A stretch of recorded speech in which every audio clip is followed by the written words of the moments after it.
Candidates on the campaign trail have taken dozens, maybe even hundreds of photos a day with people hoping to snap a picture with him. But Republican gubernatorial candidate Brian Kemp is catching some heat for one picture in particular, taken with a man wearing an anti-Islam t-shirt. Kemp says he does not share the man's extremist views, but that has not silenced critics. 11 Alive's Doug Richards caught up with Secretary Kemp today. Politicians do like to draw a crowd. The risk for them is the occasional individual in the crowd. Really appreciate y'all coming out today. Brian Kemp was in Jefferson, northeast of Atlanta. He was with Governor Nathan Deal and perhaps 300 other people. 1, 2, 3.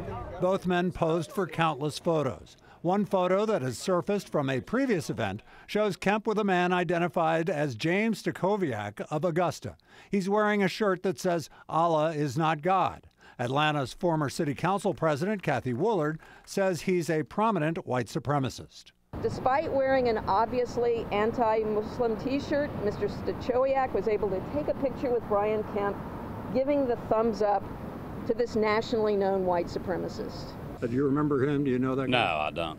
I mean, look, we on these bus tours, as you can see, I'm taking hundreds of pictures, sometimes a day, and, certainly don't agree with his extreme views.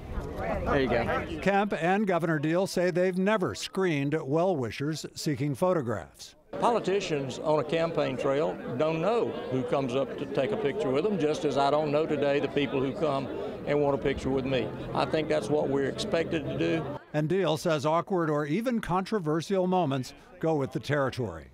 Doug Richards, 11 Alive News.